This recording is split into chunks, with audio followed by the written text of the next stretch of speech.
Hello friends, today I am going to describe a little bit of theory on C programming. So today our topic is identifiers and keywords.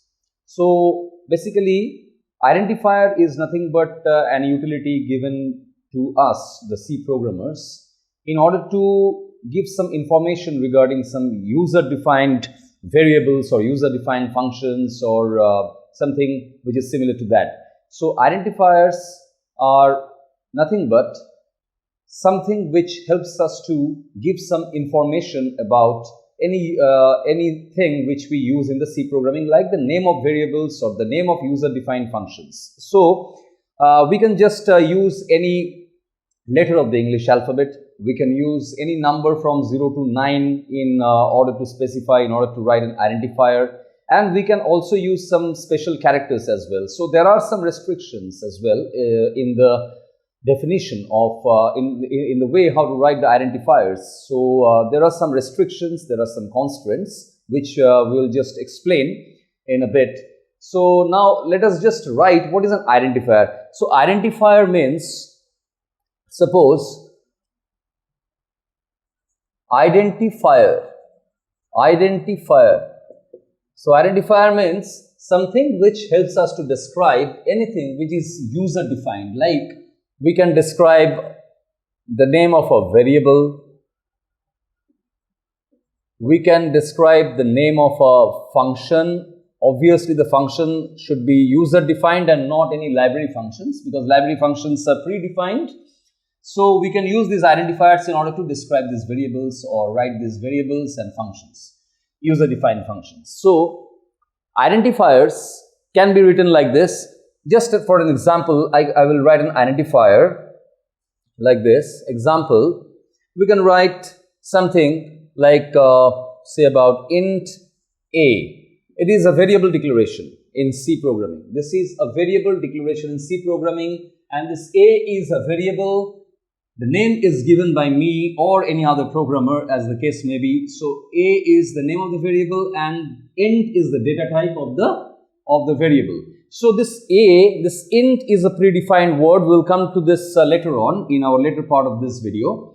So this int is nothing but the data type, and this a is nothing but the identifier which we used in this program. So identifier means we have taken a to be the name of the variable, which is a variable of an integer data type. So this is the identifier. So this is our identifier. So we can write similarly, we can take this, we can take an x instead of a.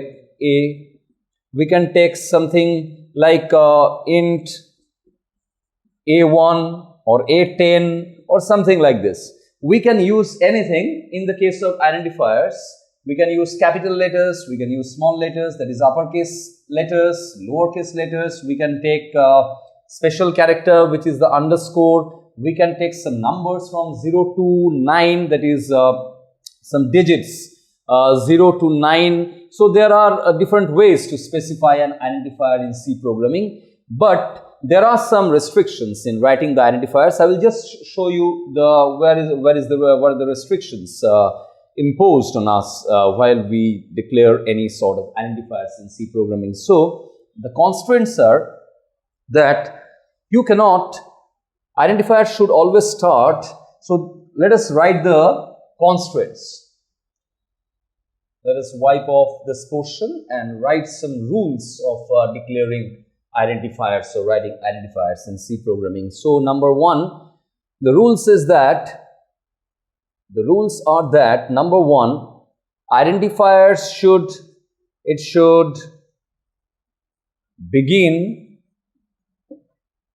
always begin with a letter, and letter can be lowercase letter or uppercase letter as you wish to write, but it should always begin with a letter. It should not begin with a number, that is a digit from 0 to 9. We can use the 0 to 9 in the identifier declaration, but we cannot use the digits in front of, just in the beginning position, in the start position of writing an identifier. So, identifiers should always begin with a letter from the English alphabet, and that can be a lowercase letter, that can be an uppercase letter as well. So, number 2 constraint is that it should begin always with a letter. That means something which is related to this, I will write this as a rule as well, so that to make you understand it clearly, that is, it should not begin by digits or special characters. It should not begin by digits or special characters. That is, it should begin always with a letter. So, this one and this one, these two rules are interdependent. Number 3, we can write that identifiers, it can contain, so all the rules, basically all the rules I am just summing up in this set of points, so that it will give you how to write the identifiers and what are the rules to be followed, what are the restrictions or constraints to be kept in mind in order to write the identifiers. So, everything is summed up in this number 1, 2, I will give some set of rules in order to make you understand the entire thing. It can contain letters, lower and uppercase. It can contain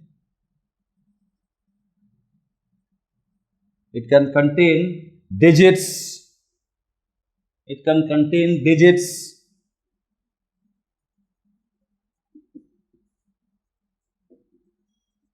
That is 0 to 9.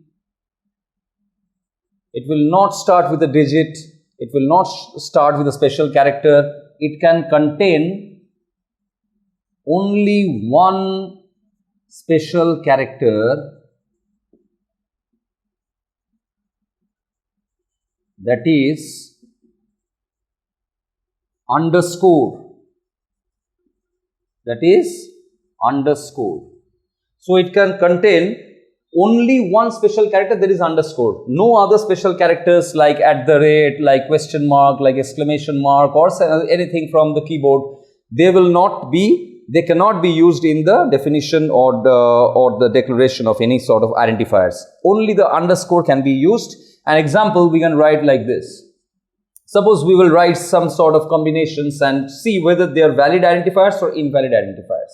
Suppose we can write like this. A is an identifier. It is a valid identifier. I am going to give a tick mark over the valid ones, and I am going to give a cross mark at the top of the invalid ones. So, A is quite correct. It is an identifier. It is a valid identifier. B correct. ABC correct. We can write A underscore 1, that is correct. We can write B underscore 02, that is correct. We can write like this 02.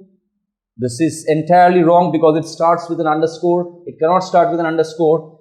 We can write like this 1 underscore A. A underscore 1 we have written. This is valid, but this is not valid because it has started with a digit. It cannot start with a digit by this rule, number 2 rule. So, 1 underscore A is invalid. So, we can write another identifier like A at the rate. We will just try to write try to see whether this is an identifier. A at the rate question mark underscore B C 1. So, let us see whether it is an identifier. It starts with A, so it can be an identifier, but since it contains this at the rate symbol, this special character is not allowed, and that's why we don't have to see the rest portion, because we have got an invalid special character in the construction of this identifier at the rate, and for this at the rate we will just take it to be or declare it to be an invalid identifier. So, this is an invalid identifier and this will not be an identifier. Suppose we will try to write another. Say suppose we will write B10C 10_6. B10C10_6. Let us see whether it is an identifier. See, it has started with a letter, so it can be an identifier. It contains the digit 1, it contains the digit 0, that is fine. C, again a letter, fine. C from English alphabet, fine. 10, again fine. Then underscore is allowed. 6 is a digit, then it is fine as well. So this is a valid identifier. So this is how we can write the identifiers in order to name certain variables or user-defined functions in C programming language, and that sums up this section of this identifiers and keywords. So if you have any doubts or queries pertaining to the topic which I have discussed, that is the identifiers, you can just post your doubts and queries into the comment section below so that I can address them. Thanks for watching this video.